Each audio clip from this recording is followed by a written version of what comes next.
As the August 1st deadline set by Donald Trump approaches for Canada, many are still wondering what this deal will be struck by the end of the week. Speaking to reporters on Friday, Mr. Trump said that the U.S. may not reach a new trade deal with Canada and could simply impose more or higher tariffs on its northern borders. August 1st is going to come, and we will have most of our deals finished, if not all. We haven't really had a lot of luck with Canada. I think Canada could be one where they'll just pay tariffs. Not really a negotiation. We haven't really, we don't have a deal with Canada. We haven't been focused on it. Our correspondent Wyatt Sharpe reports. With August 1st, 2025 now just days away, President Donald Trump's hard deadline for a new U.S.-Canada trade deal looms, and tensions are mounting.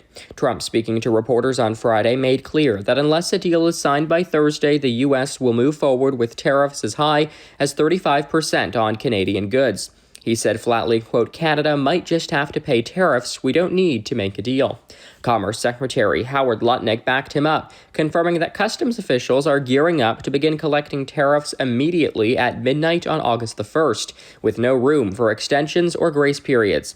On the Canadian side, Prime Minister Mark Carney has vowed that Ottawa will not accept anything that undermines Canadian workers or industries. He warned that if Trump proceeds with tariffs, Canada is fully prepared to retaliate in kind. Sources in Ottawa say Canadian negotiators are working around the clock to craft a compromise that shields key sectors like lumber, metals, auto parts, and more, while avoiding full-scale trade conflict.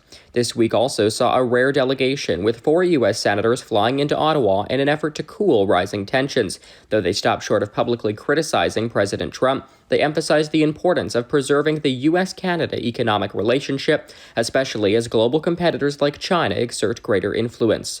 In Washington, the Trump administration is projecting calm confidence. A tentative new trade package with the European Union is reportedly shaping up, with a 15% tariffs on EU goods, which Trump called, quote, "a good deal for everybody," signaling progress on that front despite rising friction with Canada. But when it comes to Canada, insiders say the talks are dragging, with no breakthrough in sight. And according to sources familiar with the discussions, Trump has, quote, "not had a lot of luck with Canada," and appears ready to proceed with tariffs rather than surrender on key demands. Wednesday's high-stakes deadline is now a critical junction. If negotiators fail to clinch an agreement that addresses things like softwood lumber quotas, digital services taxation, and industrial input tariffs, the United States is poised to impose sweeping tariffs come August 1st, potentially triggering a rapid tit-for-tat escalation. Nationwide in Canada, businesses and analysts are bracing for impact. Some provincial leaders are exploring measures to ease internal trade frictions, aiming to build up resilience in case U.S. tariffs disrupt supply chains. Others warn that consumers may see the added costs. Thursday's outcome will carry major implications. A deal with Canada would mark a diplomatic victory and relieve pressure on key industries both in Canada and the U.S.